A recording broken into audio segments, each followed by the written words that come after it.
Good afternoon. Welcome to our Tuesday Dharma contemplation. I have a couple of announcements.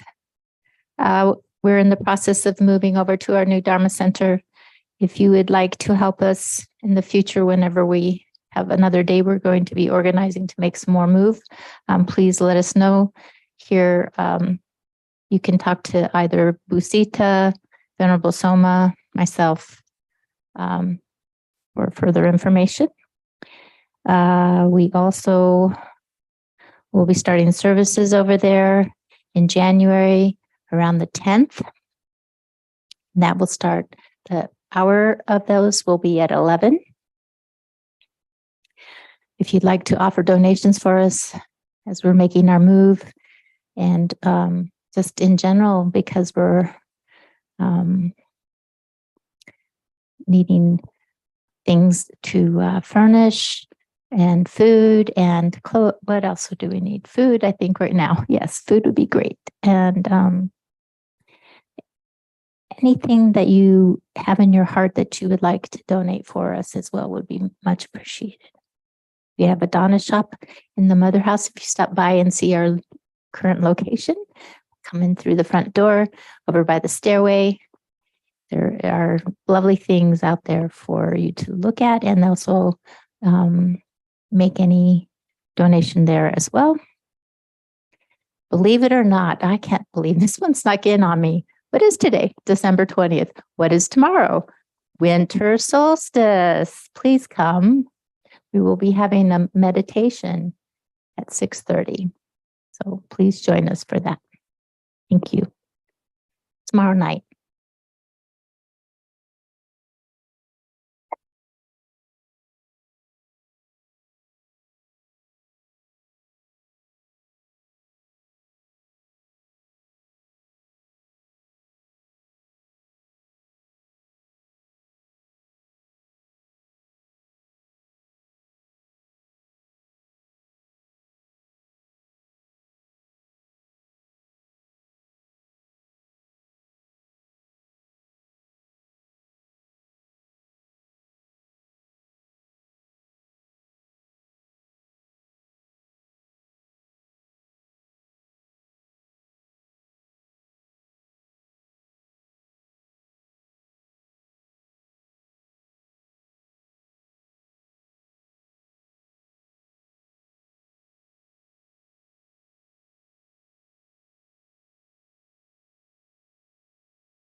I just opened. There it is. So if you all haven't seen the latest issue of the Buddha Dharma, there's an article in there. Is that up? Yeah. It's really funny because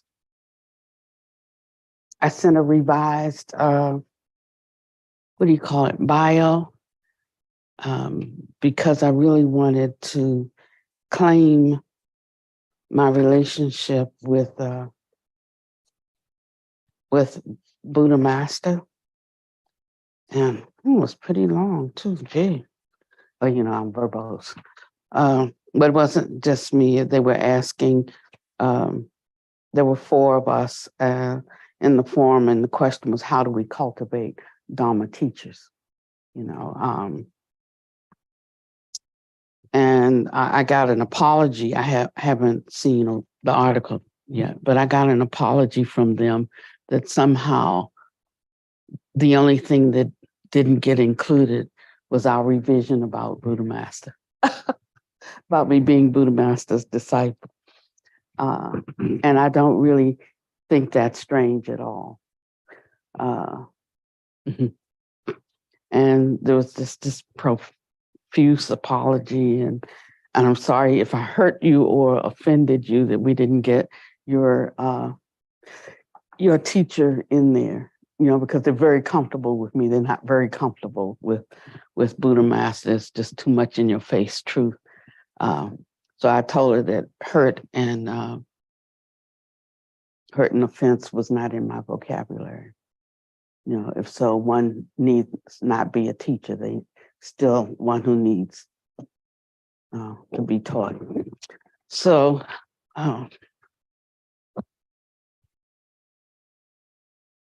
I say that to you to say sometimes less is more. You can't say too much because talking does not convince anybody. Seeing is believing. So when you have a direct experience of something, then you can speak on that because it's your direct experience. We're going to open up in a second. Because it's your direct experience that gives life to everything. So if you're just Paul parroting what you've read, what the book says, or even what you believe without having any kind of experience that brings an assured confidence that what you hold, that it has efficacy in your life. That's what I mean. Thank you so much. That was it. Yeah, that has a certain efficacy in your life.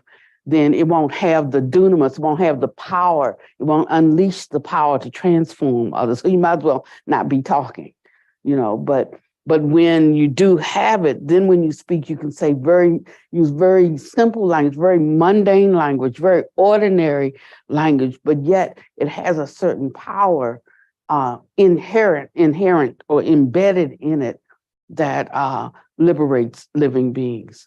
And so that's what I wanted to talk about a little bit about today. It's not how we categorize things, but it's the depth through which we penetrate ultimate reality that actually unlocks things for people. So 2 people can say the same thing or do the same thing. And for one, it will have an impact in the conditions of the world. And for another, it will have no impact. And so it's not really the words, but it's what is transmitted using words as a carrier, simply as a vehicle to deliver something. So when we're thinking about what qualifies us, we should know that it's not how eloquent we can be. It's not how much we know, like how wide our repertoire is. It's none of those things. But whether our what they call the 3 mysteries, our thought, our speech, and our mind or our conduct, what level of virtue it possesses, that's the level upon which, or the impact upon which, the very simple mundane words have. as the sound reverberates throughout the universe. And so part of this is actually you got to 100% have the goods. The second part, though, is you have to understand what is happening, because understanding brings an allowance. It allows something to happen, so you have the giver and you have the receiver, right? But if one is giving but you don't receive, then you won't have, even though it's available. If one is open and receptive, even it can bypass the need for a physical encounter for the giving. That means that it's not just when somebody gives somebody something. It's just not a matter of this one gave this one something, but the whole universe is involved in that giving. And that one who thinks maybe I am giving is the one who has an ignorance around the transaction. So it's not that I am giving you something, and stay with me now, if this gets a little fuzzy. It's not like I am giving you something, but I am merely just one little nano piece of the infusion of the whole universe impacting upon itself. So that means that you can receive something that I don't even recognize I have offered, because I wasn't the principle of the offering. You understand? So the more we discount ourselves as the originator or the benefactor, then more surely and completely can the universe work in somebody's behalf. And so those of us who want to serve living beings, it is a necessity that we develop to the extent that we can step out of recognizing or seeing or understanding ourselves as a giver of any kind. So that's how you get to the place of no giver and no gift. And then there's a seamless movement of the universe that's always in harmony or unified form, and that impacts upon the individuated being, and it can have its effective work in your life. So this comes bit by bit, as layers of ignorance are wiped away. It's kind of like taking a mirror that's full of mud, and it's dry and it's hardened, and you put water on it, and now it just becomes a muddy mess. But you just keep wiping and keep wiping and keep wiping, and bit by bit, it wipes away the mud, and then you can see clearly that there is truly no hindrance. There's no hindrance. And that one is in perfect harmony with the nature of the universe. I won't say in perfect harmony with the universe, but with the nature of the universe. And so we start to know what that nature is. And the more we move away from our individuated thinking, the more we dissolve into that's called the Dharmakaya body, that which is there before birth, no birth, and is there after birth, no death, no birth, no death. That is always there abiding, that, and out of which everything comes and everything returns. And so we have, in a way, personified, even when we're talking about the holy beings, and that's not to say that there aren't different realms or different worlds of beings. I mean, whatever we call them, whether we call them gods, whether we call them demigods, whether we call them angels, whether we call them devas, whether we call them Dharma protectors, whatever our flavor is in our conversation of how we relate to or speak of or call upon these beings. I mean, we can give them any name. We can give them any station. For instance, in Christianity, we never did open. Let's open. Sorry. Because now I'm going on into the talk.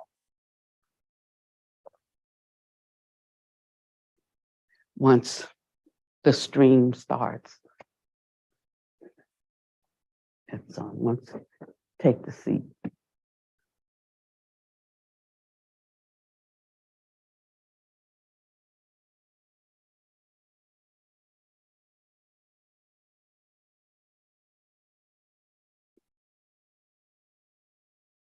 Negotiating these two contracts, we could say that we were in a hell realm right now, if we chose to look at it that way, right? But I don't choose to look at it that way.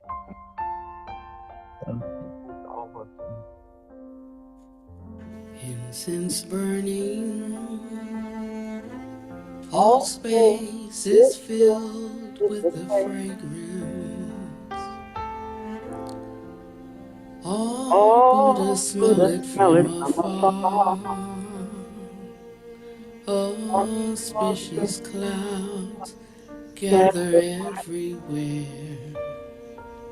With utmost sincerity, all Buddhas appear.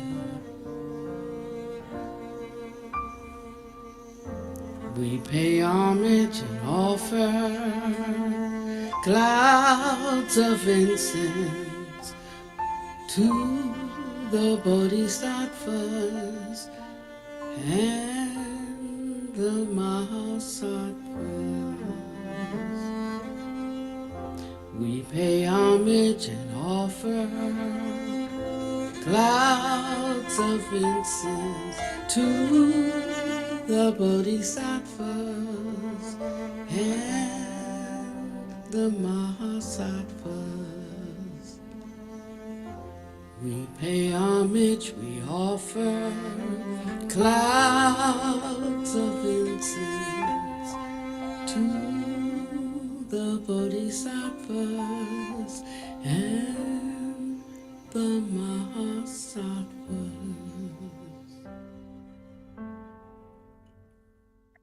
And so when we sing that, it's just a way of submitting oneself to those beings throughout space and time who have developed and cultivated themselves, who have become holy beings, and inviting them to come into this space. It's you and the company that you keep, right? And so we let them know that they are welcome in this place. But the thing is that when they come and they abide with us, we receive an updraft. We, you become as spiritually dignified as the highest ones in the room. Yeah. Because they have a different composition, different kind of body. We may not be able, like with the small bandwidth of our sight faculty, we might not be able to see them. But we can certainly recognize their presence and how we are lifted up in our capacity to understand things, in our receptivity. Like we're all grown. Everybody grown has their own opinion, has their own view, has their own tick list of experiences that tell them this right here is true. And like that, I can take that to the mic. I can't rely on your experience, but I can rely on my experience, right? So we're all like that in this room. So how then could we even grow, and how could we even learn, except we have an attitude of humility, that says, I desire truth in the inward parts. So if there's something that I have not fully understand, I open my heart to that. And then we have an opportunity to, what I used to call when I was a Christian, try the spirits by the Spirit to know something, And now if you haven't had any kind of experiences, on that level, then you might not have anything to put it up against, But if you have, you certainly know. A lot of times I would go to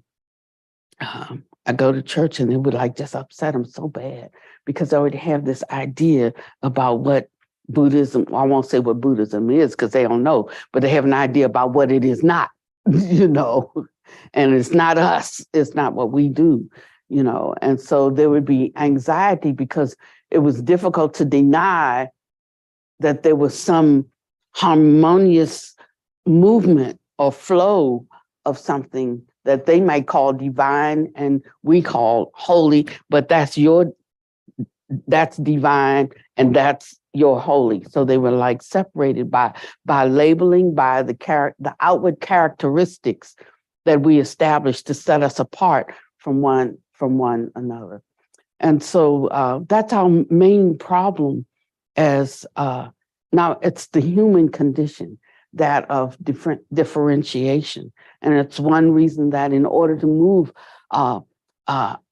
more firmly into the true nature of reality, we have to work on setting aside discrimination. Of course, then we run into a problem of language, like how do we express things then? How do we, and Buddha Master always says that's the difficulty of language, to express eternal truths, because we have to bring it down from its lofty place into some forms of differentiation just to begin to explain it until someone can have a realization of it. And then you can explain it or not explain it, but there's something that one knows apart from words, the words actually can't even measure up to the true experience of it, or to the reality of it, or to the knowing, to the knowing of it. And so it gets hard to explain and almost, impossible to explain. It can only be a finger pointing, say, look over in that direction, or go that way, and see what you find, or what you discover, or what you realize, or what you actualize for yourself. So you could say that spiritual life is about self-transcendence. It's about overcoming the self. We say realization, but to realize something, actually, there is a self that is realizing something, right? So that shows you one way of how words or languaging can truly be insufficient. So if one is trying to realize something, then they may be taking in a lot of facts, and then they say, well, because of all of this information I have now, I realize something. But you can see the limitation of that, because you have a self-imputing realization upon something. So there's still a deficiency there. But when we can transcend the self, that's the true knowing. And we don't even put that into the realm of human consciousness. It's like being accosted by an outward force that transforms you. So I always use the analogy of, like, if the bus stop is at 7th and T and you're at 5th and F, you're gonna miss the bus, because the bus is not coming there. You got to go to where the bus stop is. You get for where the pickup is. So our whole efforting then is just not to, like, realize something, even though we use that word all the time, but it is really for us to figure out where to go, how to traverse to get to the bus stop where Prajna is going by. And that's wisdom revealing, or truth revealing itself to you, not you actually grabbing or apprehending it. It's putting yourself at the bus stop where the bus comes, and it impacts upon you, and it wipes away the scales from your eyes, or it allows one to drop off there as if they had like, what do you call those things? Peeling away peeling away cataracts. So there's nothing wrong with the eye. The eye hasn't diminished in its capacity to see. It's that film that's over the eye. So it's like truth. When we are accosted by truth, it's like having perfect eyesight, but can't see because of the obscurations. And then that pulled off in one's lens, is perfect in every way. And then we see everything differently. We understand everything differently. And that affects the way that we live our life, and it affects our capacity to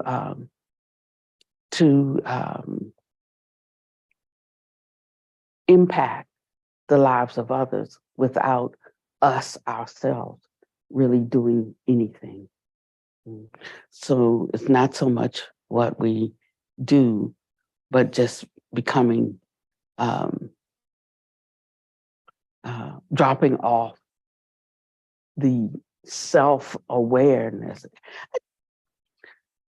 I tell you, you can't go by words because they can mean one thing at a certain level. Those very same words can mean something entirely different, even the opposite at another level. So everybody's trying to become self-aware, But as we move further along the path, it's not about becoming self-aware. It's dropping off self-awareness.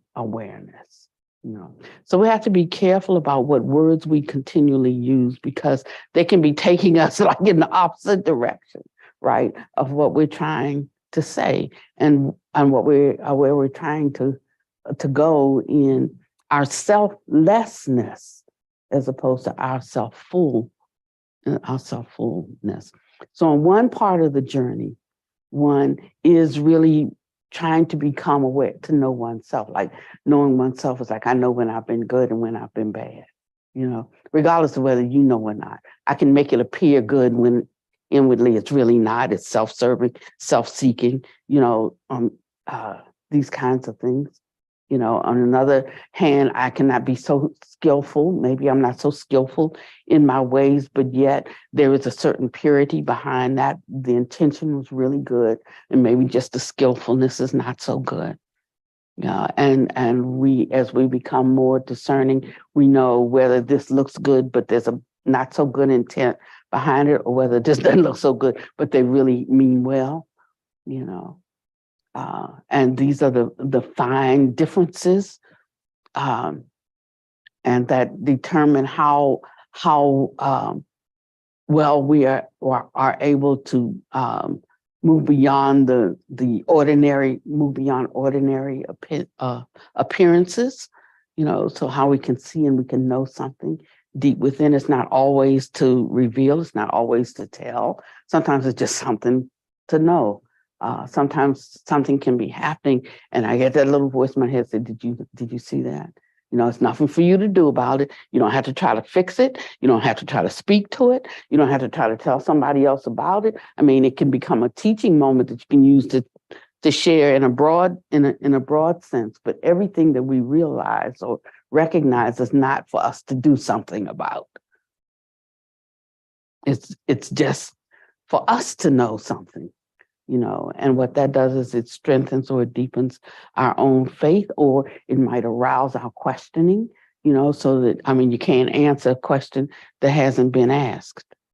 And then sometimes you can't answer a question that has been asked, because there's not just the answering of it, but it's the capacity to receive the answer. And some of that has to do with preparation. For instance, you can't write a book, like if you don't know how to write, if you can't write paragraphs if you can't put together a sentence. Can't put together a sentence if you don't know words. Don't know words if you haven't learned the alphabet. So there's also an order and a progression. Even though here's my question, and I need to know this answer. It's like you can't handle the answer right now, because first you got to learn this and this and this and this and this.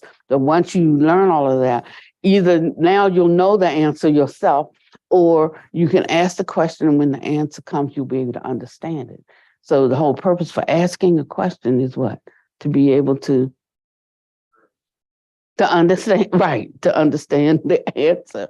So sometimes there is a certain, there are layers, of there are steps involved in getting to the place where one can either understand the answer or maybe or accept the answer, or that having the answer too soon, like the difference between telling a 10, I was going to say 12-year-old, but 12-year-olds are pretty sophisticated now. The difference between telling me a 10-year-old and a 16-year-old, that's not that many years apart, but the difference of where babies come from and how they come to be. Like the 10-year-old may truly want to know, but the answer maybe would be too shocking. And it would disrupt or destroy something that could come in a more orderly fashion, and it would bring right understanding instead of creating some other kind of problem that might create some dysfunction or cut them off from going, further, or create a trauma, or, just things just not being, when I say decent and in order, I mean, when it's not being in an orderly promotion that elevates and lifts rather than creates more questions and more problems. So in all of the things that we do, we should be keeping this in mind. Just what our motive is, and what our intention is, and what our objective is when we're sharing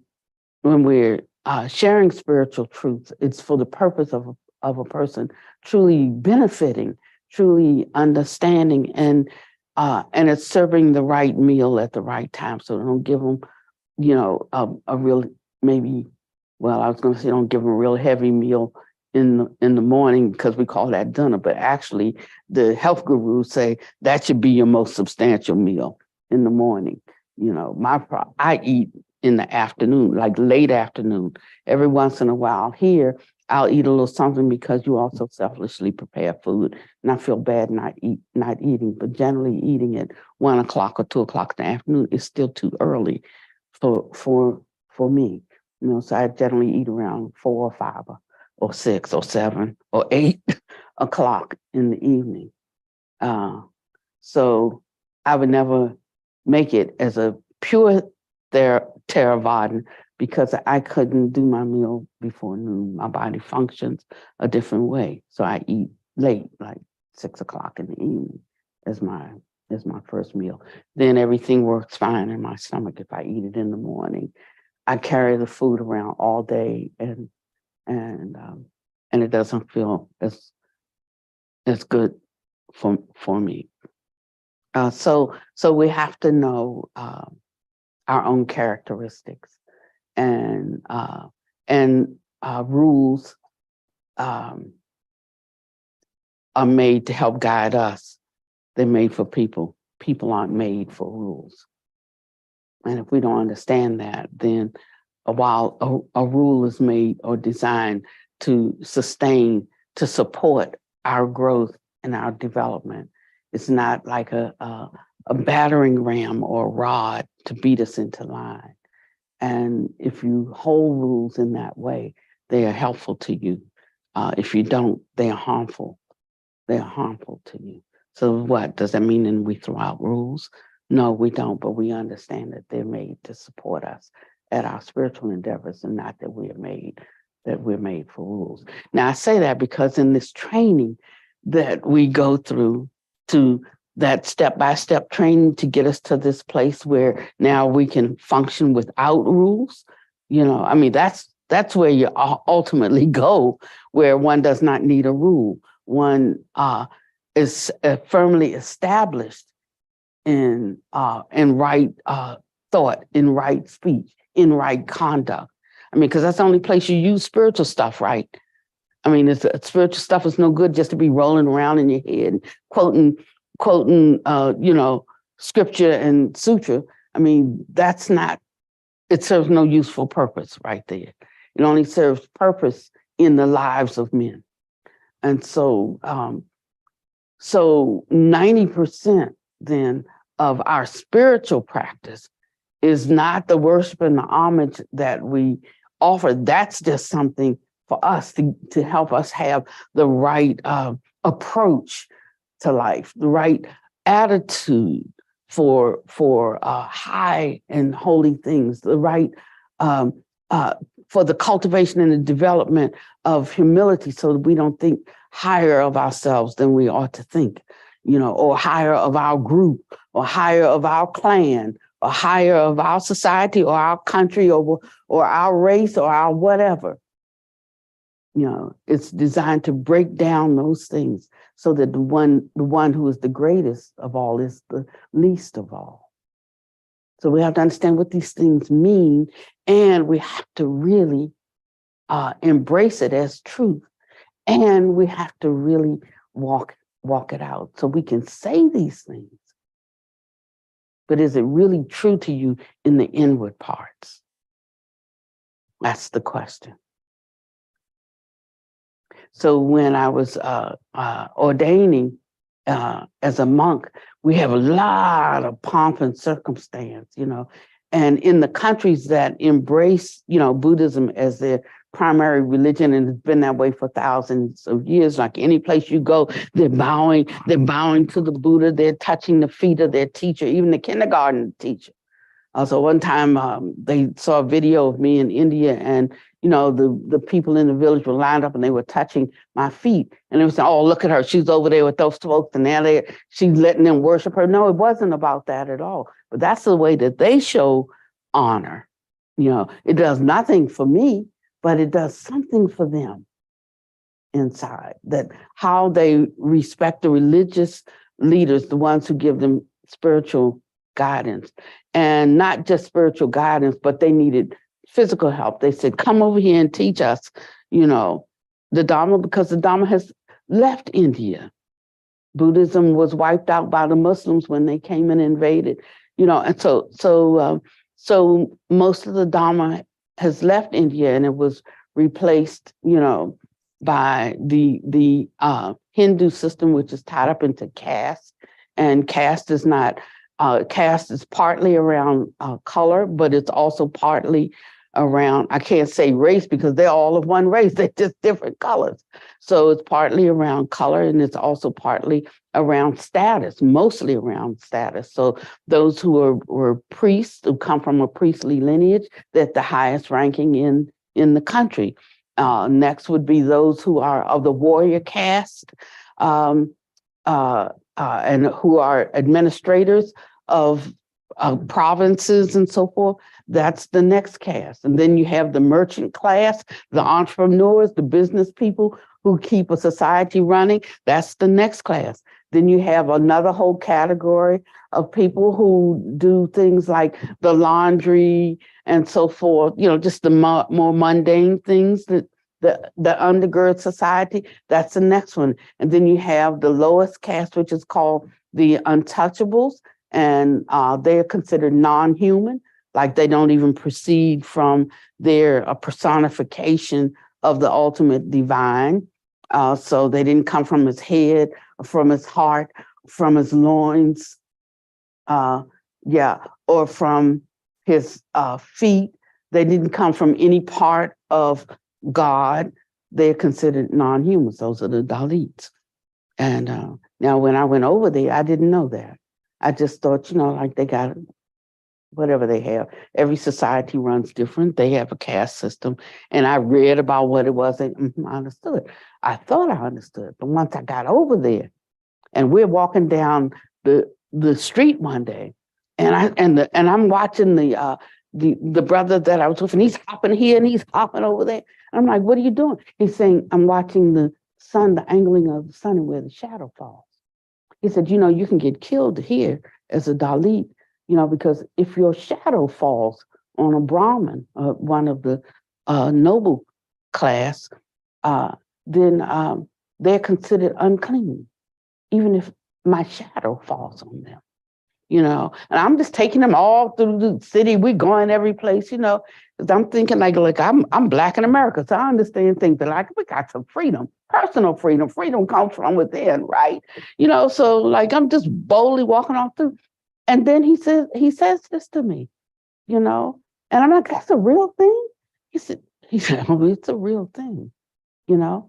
And so if their shadow falls, if a Dalit's shadow falls on a Brahmin, he's considered unclean and polluted. He has to now stop and go take a shower to wash the filth of the shadow of a Dalit off of them.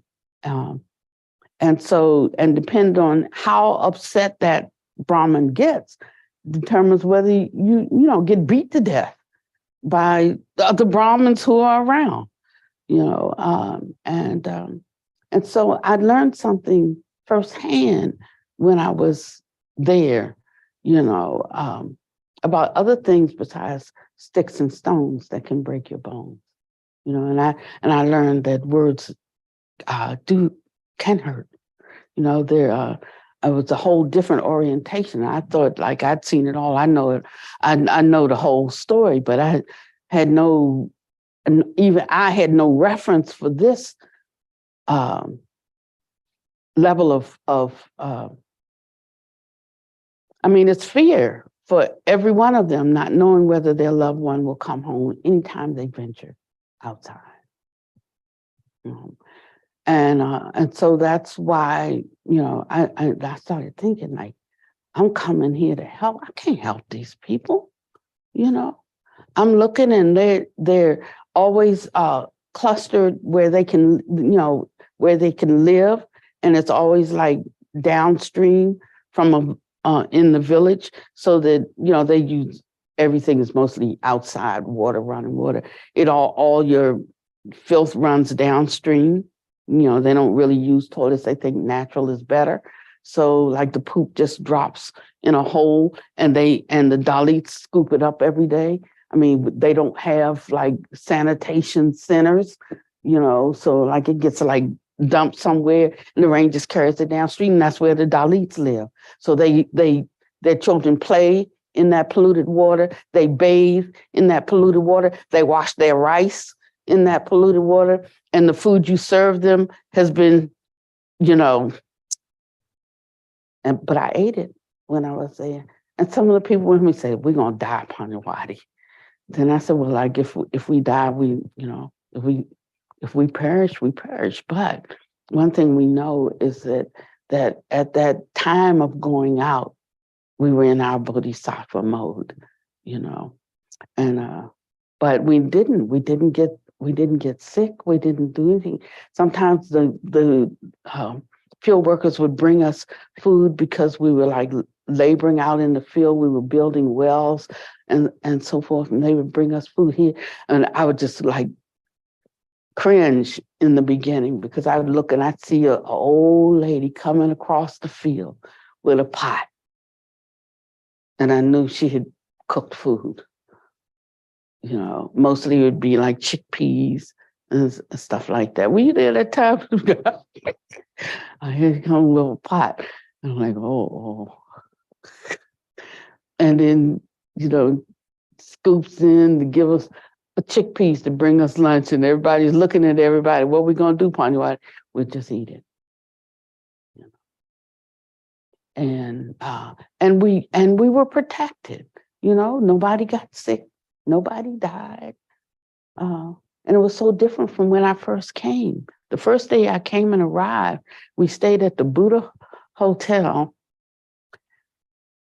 And right away we went out and bought all kinds of cleaning supplies and, stuff came back and we were washing down the walls and everything, but we couldn't even get the dirt off the walls. But after being there for a week, we understood why. That's the way it is over there. The dirt's always flying all the time. It gets ingrained in the walls. You can't even wash it off. And after a while, it didn't look like dirty walls. It just looked like that's the walls. That's how they are. So a lot of times we have take offense about something, but it's because of our orientation, And once we are reoriented, we see that a lot of what actually was so sickening to us really wasn't. And it wasn't any less dirty. It wasn't any less polluted. It wasn't any, but we were able to transform the physical conditions is what I'm talking about today. We were able to transform. Now I'm giving you spiritual truths, and you take it to the extent that you can take it, and you use it in your life to the extent that you can use it. But when you've had these kinds of experiences, you know something, and you know that there's a certain power in some things, and that mind is chief. And so there is a way that we can subjugate conditions if we are posited in the right place, spiritually. So our whole practice, spiritual practice, has power, is what I'm saying. And when you think it has no power, that it's just something nice to know, then it'll just be something nice to know. But when you know that it has power and you tap into the power of it, then it's something altogether different. So it's wherever you want to slot yourself and step into whatever spiritual power is available to you. You can choose your seat and sit down. But you choose your seat, is what I'm saying. So some of us have the strength. I know you all remember, it was just in June that I was almost dead, truly stuck in another world between here and there. Didn't have a capacity to hold myself to the ground. Couldn't hold just didn't have it. And I don't know all of it. I know some of what was happening, maybe some of it as Panyadeepa was transitioning and I was with him and he's moving out further and I'm with him and I'm moving out further. And at the same time, there's this empowerment happening with Buddha Master, this transference of a frequency, of a sound. And I'm tapped into that, and I'm in these spaces, and these spaces are so glorious. It's like, why would I want to be there? And so I'm lingering there, and just the thought of it would take me there. I did not have the capacity to keep my feet on the ground in this world because of the things that I was experiencing and witnessing in those high places.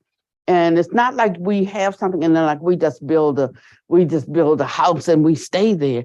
Those empowerments come for a reason. They come and they're to be used, to be utilized. They are to develop our skillfulness and our capacity, and they're not just to have like happy out of this world kinds of experiences, but they're for a purpose. And then, and then you still have choice. Like, so my choice is I could have gone, yeah. And if you go too far on the edge, like, then you don't have a choice, just so you go out too far on a limb, you fall off, then you're gone.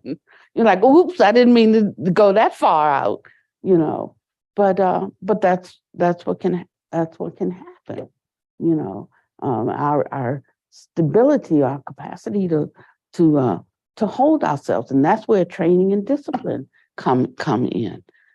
So it's not like I'm just dependent on the holy beings to take care of me. No, there's a work that I have to do. There's a work that you have to do.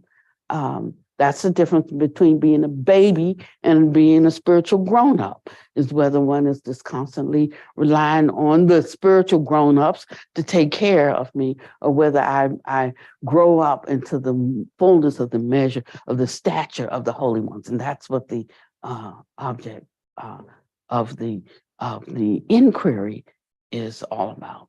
And so one can know at all times where one is, and wherever one is, that's where one is. And so there's no harm, no foul being wherever you are. Just one should know where one is, and one can have a great wish for more or less.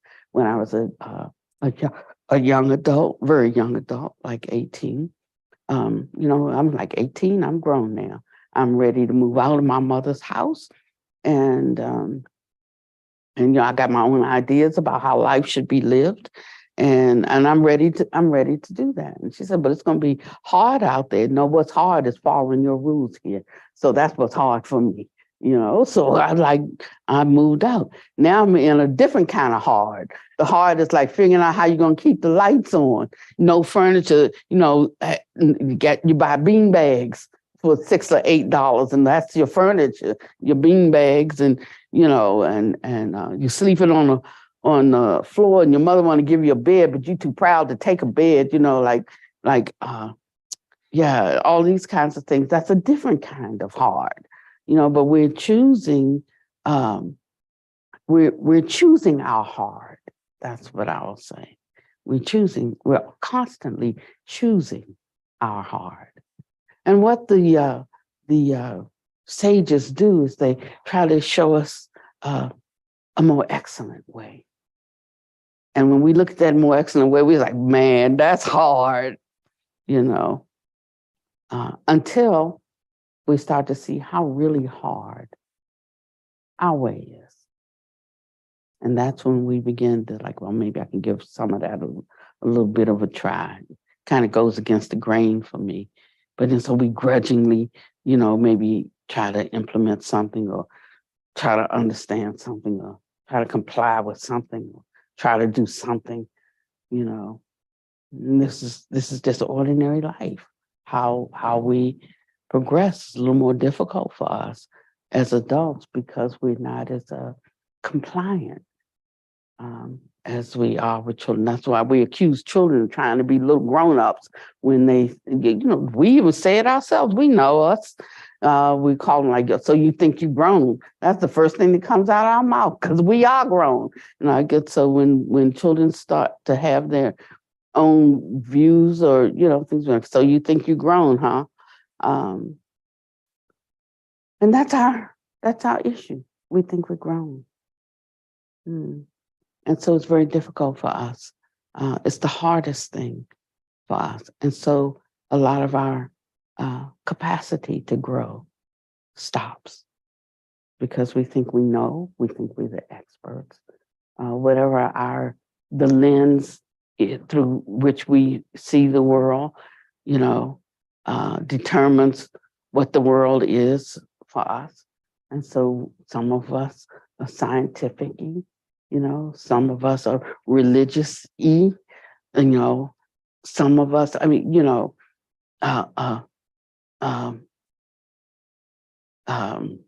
psychological-y, some of us, so we have a way that we view and hold the world through that lens. And so that becomes our reality. And whenever we are asked to challenge that, then what we're really doing is challenging our whole identification, because that's, what tells us, what we have adopted is what tells us what the world is and how the world is and the placement of everything in our world. So it's a very scary thing, to like kick over sacred cows. It's a very scary thing to have to try to bring, like, this is everybody else's view, this is our view, and that's everybody else's view.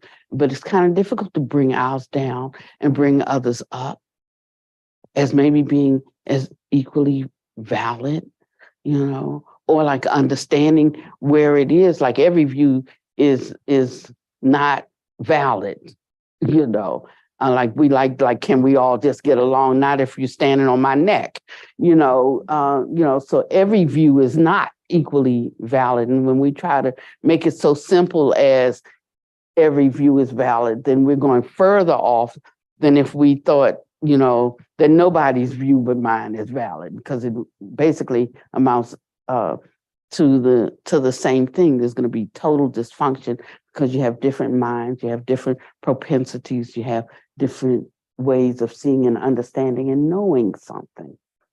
And it doesn't, so you can't like jumble it up. That's where we're going wrong with today's latest spiritual thing, which is, this whole consciousness movement, and like we're all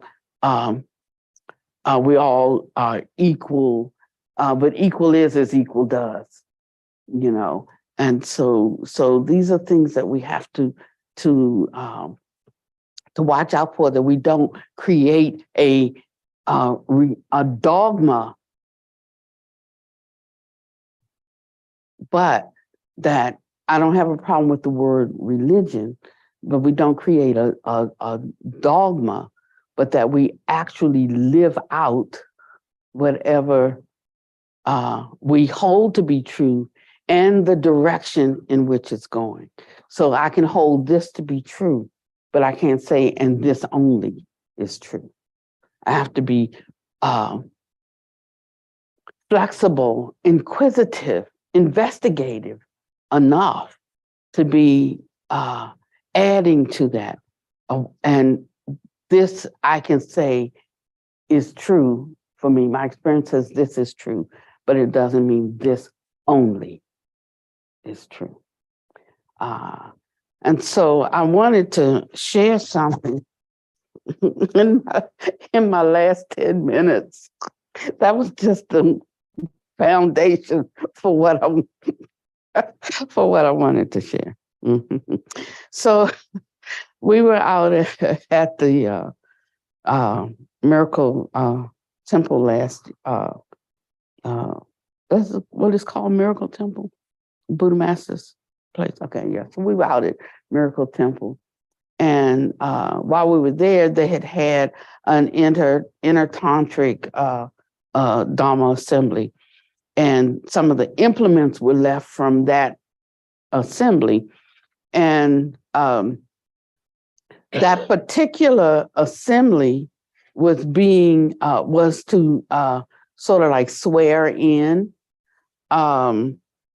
one of the holy gurus. Holy guru in this sense means that within our tradition, he's recognized as a Dharma king, a high level spiritual practitioner that has the capacity to shift, to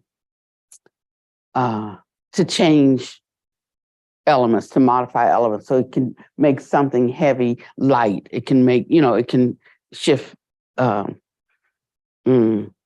can like in the Bible, it talked the winds and the waves obey his will. And so it's something like that, but it doesn't mean that the winds and the waves obey his will, but having power over the elements, with one's mind and capacities. And so this particular Dharma king that was being empowered to be able to do inner tantric initiations, so that means that I might introduce you to something, and the strength or the value of that that information is only as high level as I am. So if I'm low level, then when I give you that, you got it on a low level. But if I were more developed, more realized, and I gave you that same information, then it would come to you in a different strength, in a different force, in a different capacity to impact you or to break down your ignorance in a more profound way. It could shatter some darkness or some lack of understanding in a much more profound way than what I can offer, and so it'd be better for that one to be one. I've had many teachers, and a couple of them certainly have had a high degree of awakening, and I thought each time when I met the first one and the second one and the third one, I thought each time that one that I met had the highest, and then I met somebody had even higher. And then, I met Buddha Master, and I won't even say, because I really consider them living Buddhas as well. But Buddha Master made it clear that there are degrees even of living Buddhas, And I'd seen some extraordinary things, like one of my masters, like just walking out of a picture, to converse with me, or even like I didn't even know who she was. I went to a vegetarian restaurant to eat, and some of her books were on the shelf when you come in the door. And like she just steps right out of the book like a hologram, like you could like just see right through her. But she was like this figure standing in front of me, blocking my way. Like I'm stopped. There was a story in the Bible that talked about man, I'm getting rusty now on those stories, but um the one was sitting on a beast of burden. I don't know if it was an ox or ass or what it was. It was an ass, I think. Yeah. And so the ass stops, and he's like, giddy up, going. And he's hitting him with the stick, and he's not going anywhere. Finally, he says that the ass turns around and says, don't you see that angel with that flaming sword or whatever it was right here in front of me? And then, that person's eyes were open, and they were able to see it, and they were able to get some instruction, and so it's something like that. So I'm stopping, and I had brought my whole class with me, my Tai Chi class, and it was like a dozen of us, and like nobody sees her but me, but like that's a real thing. I'm not crazy.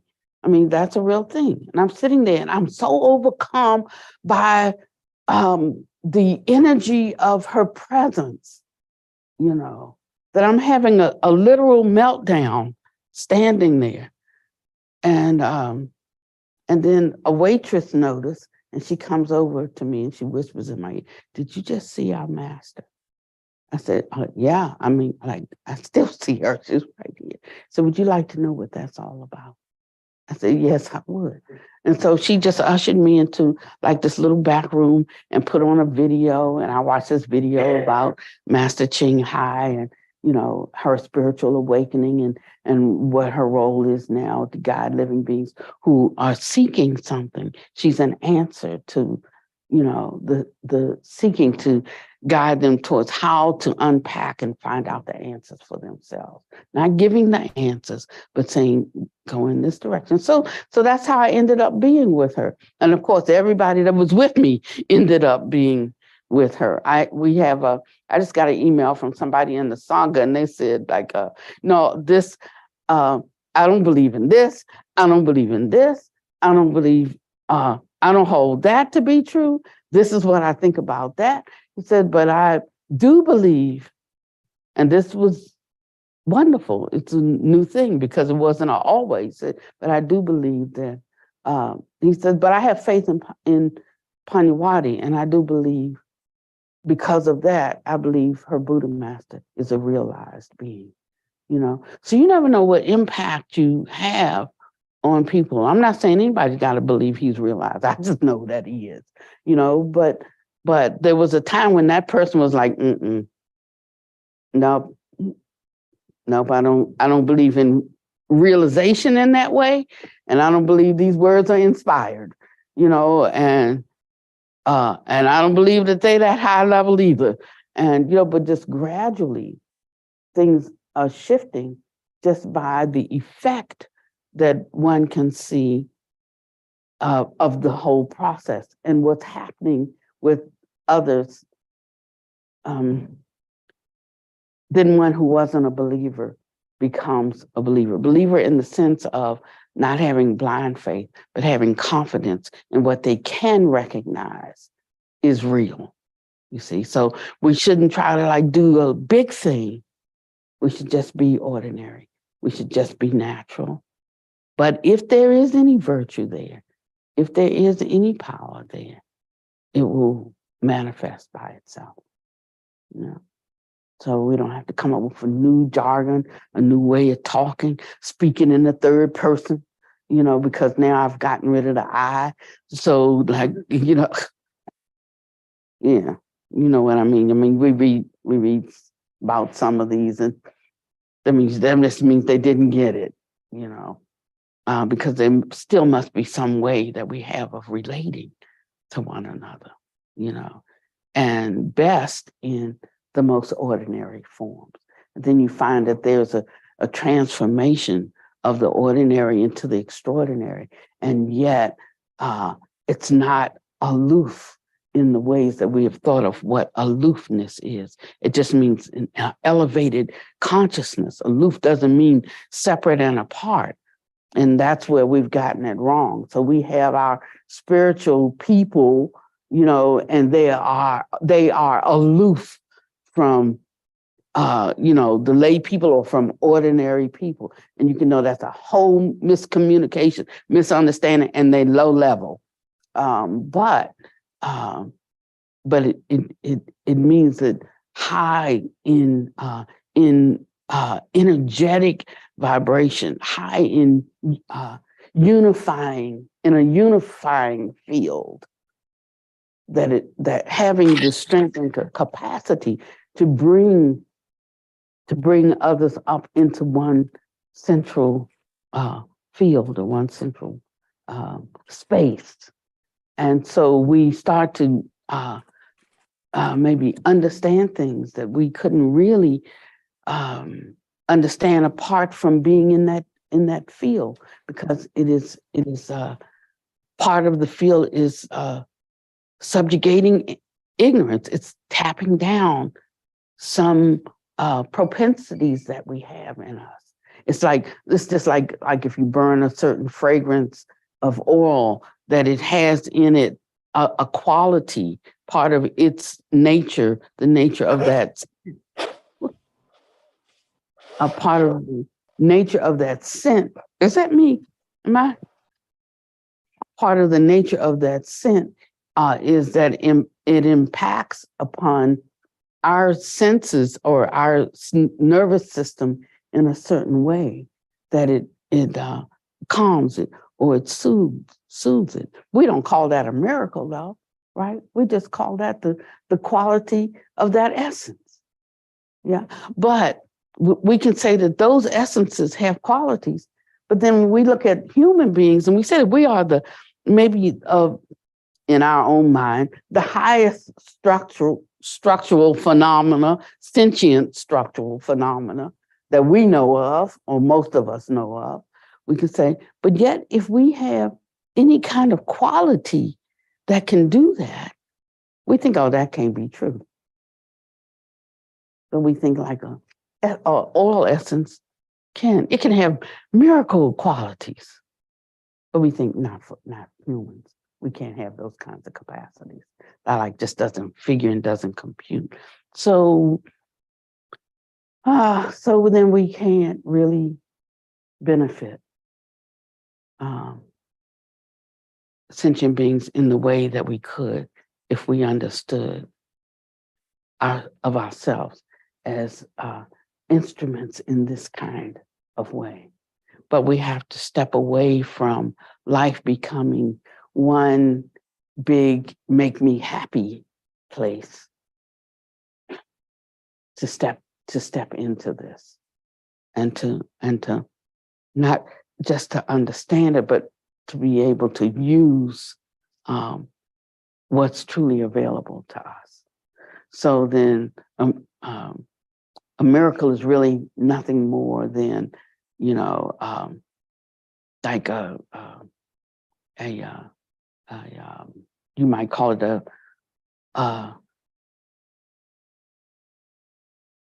a law, a principle that we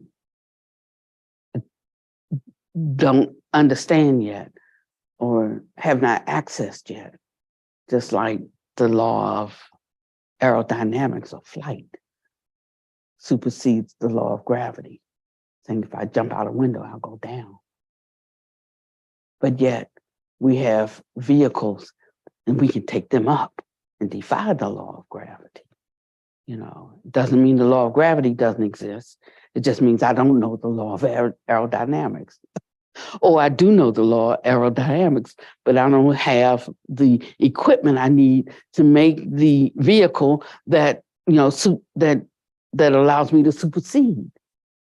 And so it is with spiritual practice. And so we don't like just get it by osmosis. We have to work at things. But if you look at that great, great vehicle that allows us to supersede the law of aerodynamics. I mean, she just came from California on one of those, you know, and I guess she didn't have any thoughts in her mind that it was going to like crash or go down. You know, she thought it was fully capable of taking her all the way across the country and bringing us here. And then when it got ready to come down, it could come down in the right way that it didn't come down like that, right? You know, and so it's amazing the things that we have confidence in, that we made, but yet don't think that we can be made into anything else.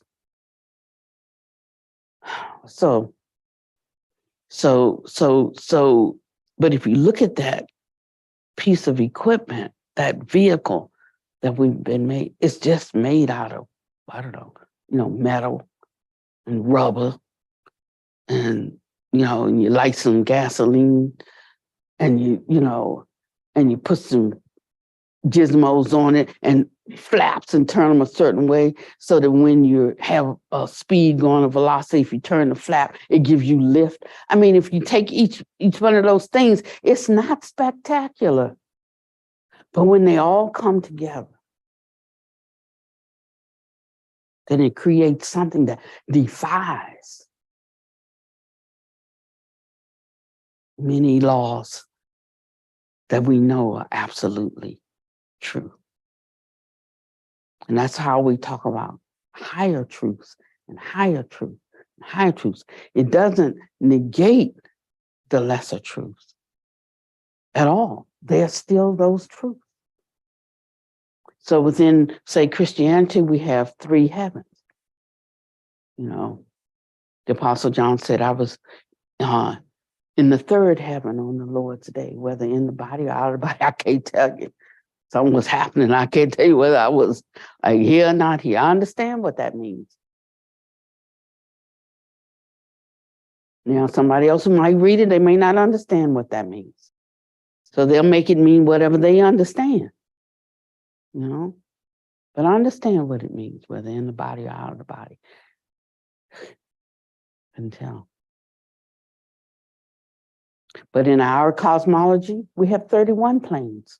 30, of which 6 are earth, or 5 are earthbound and below, and the rest are different levels that we would call heavenly abodes, heavenly planes. We have 31 of them, according to certain characteristics, according to certain things that have been perfected and dropped off. 31 planes. So necessarily we're going to run into a conflict in ideation with another group that has 3. But that doesn't have to be a conflict. So I learned about those 3, but then I learned about some other ones too. And I go, I want to be led and guided into all reality. If there was a deeper reality, then who's to lead me and guide me into that? I'm looking for that. So before I posed that question, there was no need for that to show itself, because I'd be like, get behind me, Satan, But when the question came up, how come I can't be like that? What else did he know? What else was perfected? How could he control the wind and the waves? How could, I want to know. I mean, I want to know.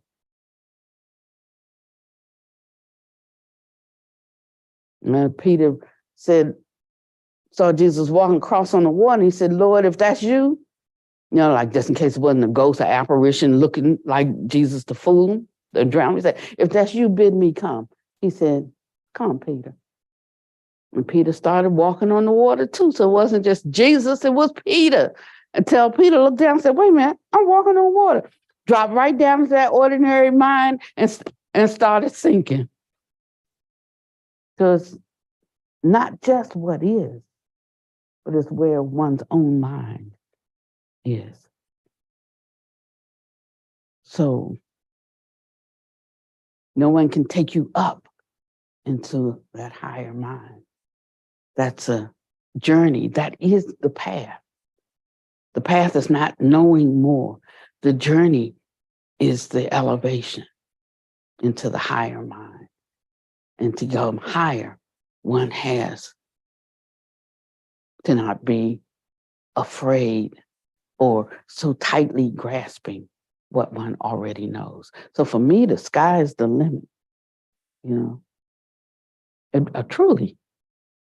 That's why I'm open and I'm receptive to know something, because I have enough in me to try it. When I say try it, I don't mean to try it. I mean to test it. That's what I mean. To test it. We have youngin here with her. That's why I call her youngin, Yeshe. And Yeshe doesn't have that yet. You know, so Yeshe's open to everything. And I'm like, no, close that door right there. Because the deck hasn't been built and it's an 8-foot drop. You go out that door, you're going to break a leg. You know, that's my role with her. So someone was helping her grow in her Buddhism. I had to call him on the phone. I said, don't do that, because you will hurt her. Or you'll cause her to hurt herself, you know, because she doesn't have the foundation for that yet. And I didn't know if that was going to break our friendship or not, because I'm really good friends with this person, you know. I didn't know that whether that was going to destroy our friendship, because some people will tell you, well, I just got to do what the Spirit's telling me to do, you know, that kind of idea. But that can hurt people. Maybe the Spirit's telling you for you, not necessarily for others, unless you've been given the role of being a spiritual guide to them. You know, if you are, then that's your job. If you're not, then make sure you're supporting them in a right way, because you bear the karma for that. So as we grow and develop, we need to know these things. You know, we have to have these caveats. We have to have our cautions, our warnings. We have to learn how to go deeper than our aspiration and wanting to save the whole world. We have to know where a person is, what's the right meal to serve before them, at what time of the day, you know, and we might have to have a few other accoutrements along the way, because this one can take that. It's like I learned that you have to, for your iron to work, you need to also have vitamin C. Well, then they should sell iron pills, combine iron and vitamin C, then you got it. But if you don't know that, you're buying the iron and it's not helping, or it's leaching in your body, it's doing something, because it needs the vitamin C to work properly. And like, I can be out selling all the iron I want to say this will strengthen your bones, but without the vitamin C, you know, then it's not going to have its perfect work in you. All these things one has to notice. And so we have to respect the Dharma in a certain way. And that takes us beyond what we just want to do, to the question of what should be done. How should it be done? When should it be done? For whom should it be done? You know, and is this something for me to know that strengthens my journey? Or is this information not really for me? Is this information for somebody else? So we have to constantly be asking all of these questions and then waiting until we can get a firm answer that's not embedded in our ego. That takes a lot of self-reflection, takes a lot of self-discipline. It takes a radical honesty. And all of this is our work, not those outer things that we think we're doing. We do those things, but we do them only within the scope of the power of the inner illumination inner illumination. So our greatest work is for us to develop ourselves. And then we will know, because we are accosted by prajna or perfected wisdom, and we know how to order ourselves aright. And so this, and I'm closing now. I didn't get to what I was going to do. Went off in a different direction. But this particular holy guru was at the level of a Dharma king. And that means that he has, we can trust his level of realization because he has with it the corresponding abilities, you know, and for the different levels that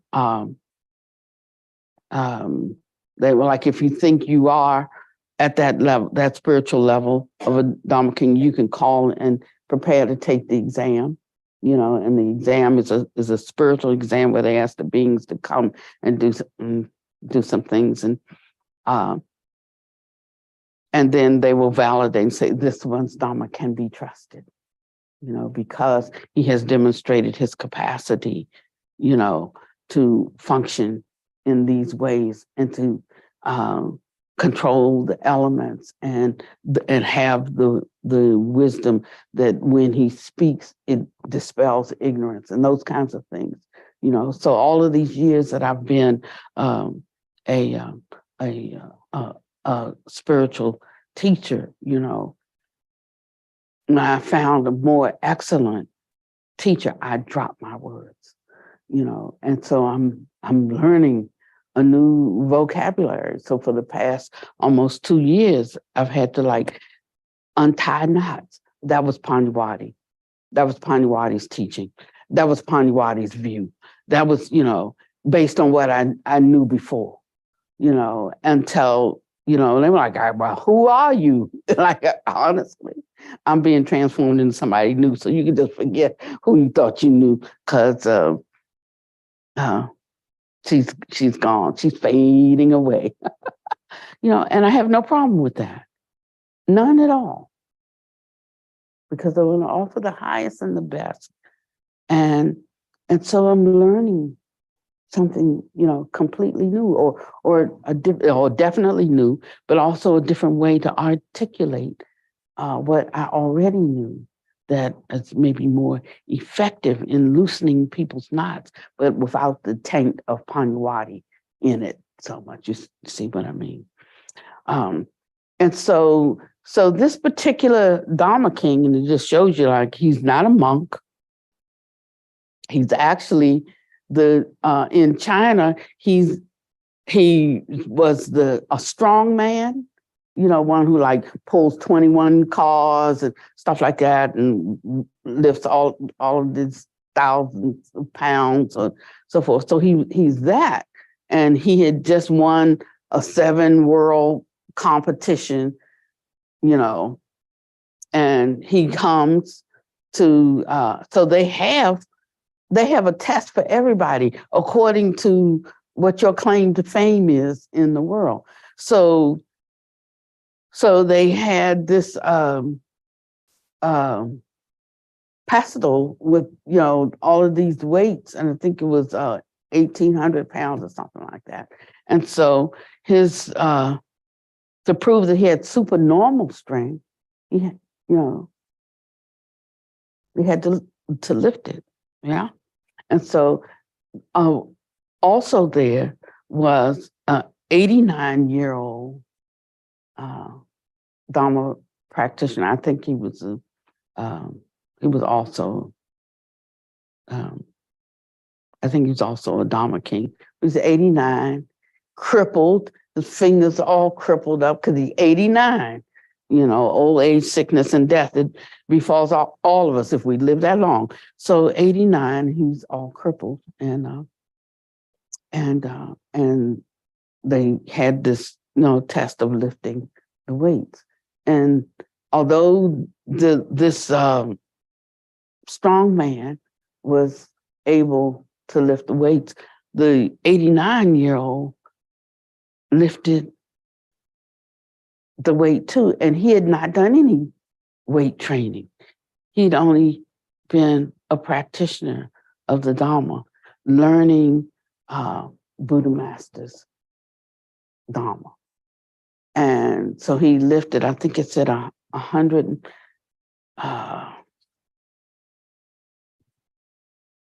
he weighed 178 pounds. And he lifted this pestle that was, which is like a bar, right? Do you remember what it was? I think it was 1,800 pounds. No, 420 pounds. I found it right here. Oh, okay. 200 pounds. Kaichu Joustin, almost 90-year-old Rinpoche, lifted 200-pound pestle. Okay, so then they had another one that was 420 pounds. So Buddha Master just came and lifted that one, because nobody could lift that. And then he said something that we should understand. And it said, this is from Zazi, I wanted to tell those who were there and those who witnessed that and heard the Buddha Master's story, that the Buddha Master did not tell us that we should not do prostrations or seek blessings from the Buddhas and the Bodhisattvas. We should do this. We're inviting them into our space, bringing their fragrance of loveliness and goodness and virtue, that we might be enraptured by it, and it might become our own fragrance, our own goodness, and our own virtues, like birds of a feather flock together, right? And so he said, Master did not tell us that we should not do prostrations or seek blessings from the Buddhas and the Bodhisattvas. We should, but that's not what makes them happy or want to help us. It is how well we do our own personal cultivation and how we treat other living beings that cause them to empower us. And finally, I understood something the Buddha Master has told me many times, and it is this, that we empower ourselves through our own actions. Remember, he has said that is what gives our Dharma practice its power. And I also understood why we are part of the practices and blessings. Just tradition. She said, I started to say lineage, but that's not correct. As we are not of a specific lineage, so lineage would be like whether we're a Zen, or whether we're Theravada, or Mahayana or Vajrayana. It's like in church, whether we're Catholic or Pentecostal or Charismatic or, a Methodist, a Presbyterian. They're sort of like denominations. This is sort of like denominations. Okay. He says, but we don't use that to differentiate and divide, because every person has their own propensity and their own level of awakening. And once we divide and lock them into categories, we think we know them by what we think we know about that lineage and say, that's them. And that's not them at all. That's just our view of them and who they are based on some general characteristics that we put together and said, if you think like this, then you're this. And if you think like this, then you're this. But that's not the sum total of us or our experience or our journey.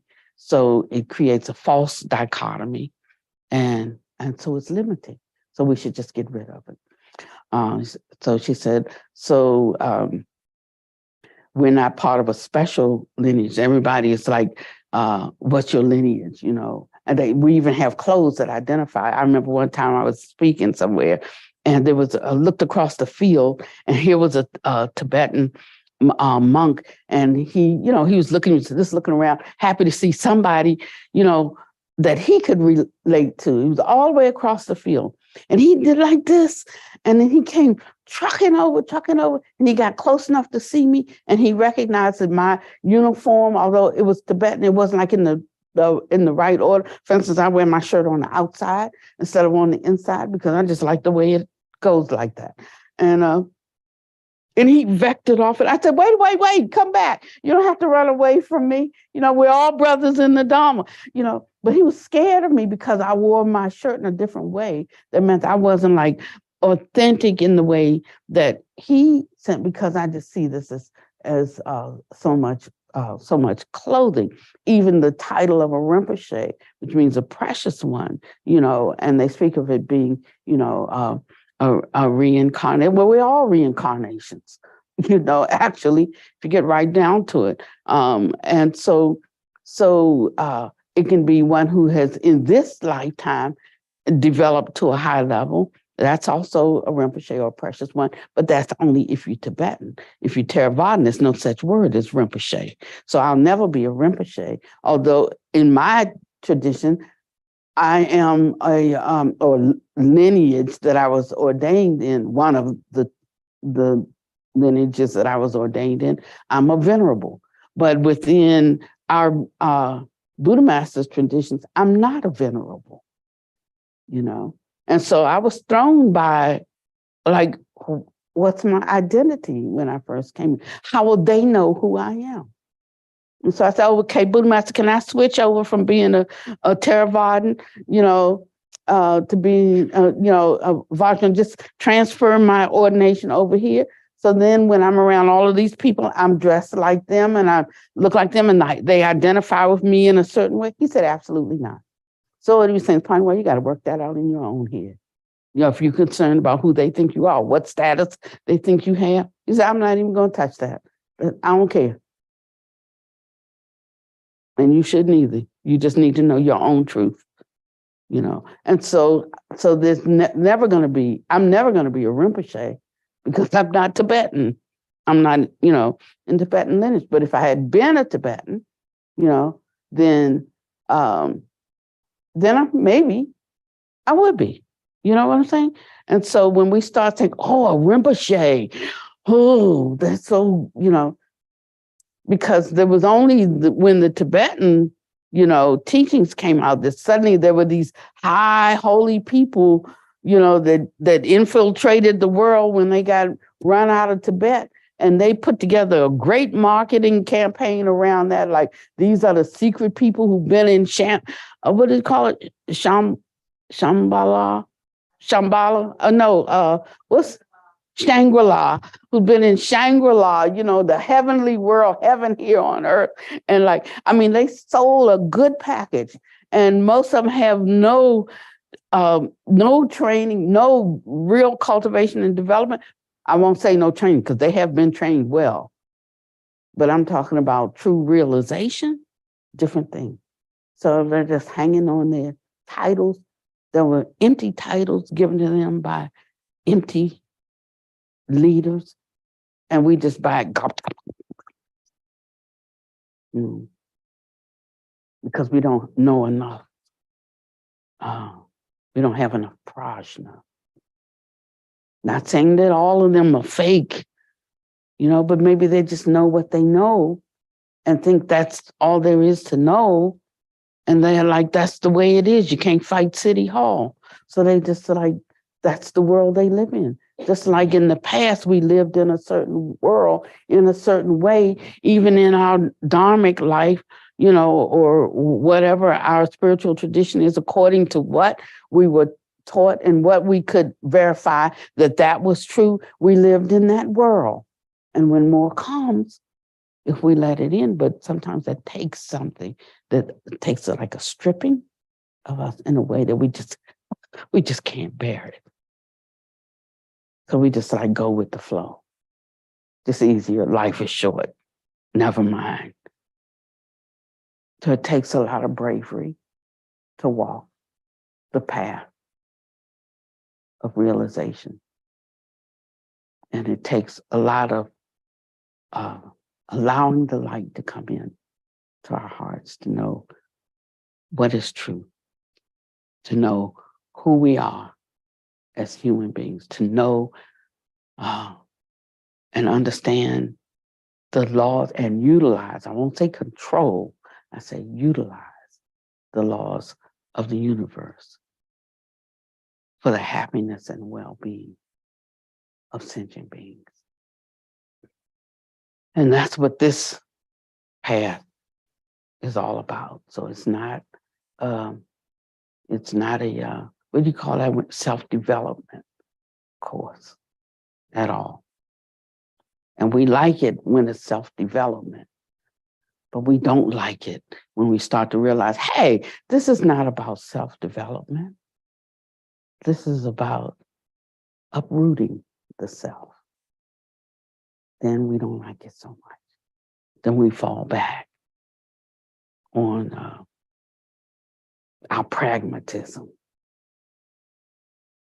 And so our feet never leave the ground, and we never find the way leading upward.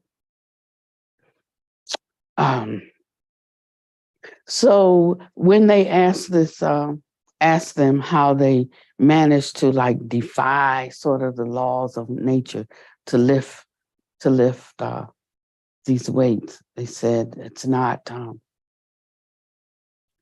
because we did the 90, almost 90, he was 70, 80, I think he was 88. He said, it's not because I practiced weightlifting. He said, but it's because I practiced the Dharma as taught by my master. And along with that, it changed the composition of his body. So his body became strong. And he became able, he said at one time, I was sickly. He said at one time I was weak and I was sickly. And he said, but as I practiced this Dharma healed that. It strengthened that weak body and it eradicated all the sickness. I wasn't really working on the sickness. I wasn't really working on the strength. I was invested in understanding and walking in the Dharma, and it took care of all of that. So I say that as an encouragement and as one who has been going through a process of refinement. And it's so wonderful to know that there are these levels of refinement.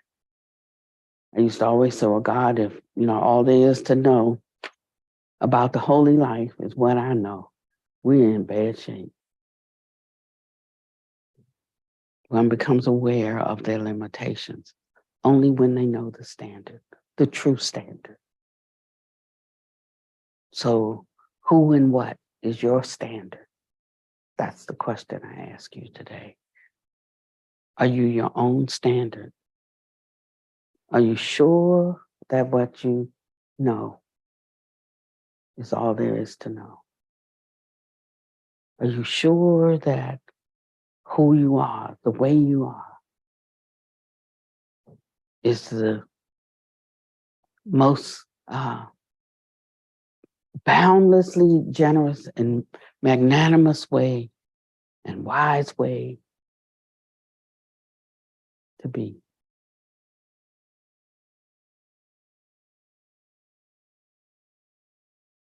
I didn't want to make a mistake. And I didn't want to be at the wrong intersection. And the intersection does not come to you. You have to go to the intersection. But if you do, go to the right intersection, the bus of Prajna will pick you up there.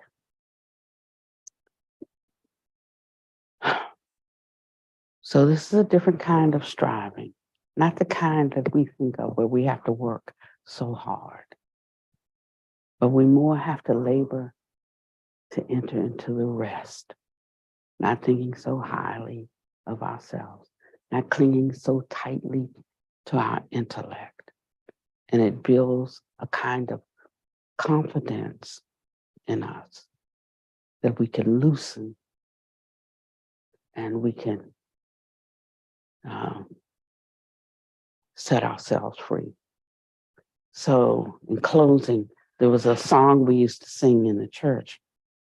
I'm not going to sing that song. That song was appropriate for me at a time that I needed it. And we sing, oh, loose that man. Oh, loose that man. Oh, loose that man. Loose that man and let him go. Now, so I would, Lord, he can't walk right until you loose that man. And so I would just sing that song, but it would really do something for me because I could see where I was bound. I could see where I was locked down. I could see where I was insufficient. I could see where I didn't know, And when I would hear something that would jar me and shake me, then I would sing that song because I wanted to be loosed and set free, But now I'm in a different level of teaching. And now I'm not singing, somebody loose me and let me go. Now I see what things I have to loose. I have to untie my knots. That's the level of this teaching. That's the level of this training. Ain't nobody gonna rescue you on this level. On those other levels, you had a babysitter. But on this level, no babysitter. You have to untie your own knots. And you're perfectly capable of doing it if you know that that's a knot and not a bow.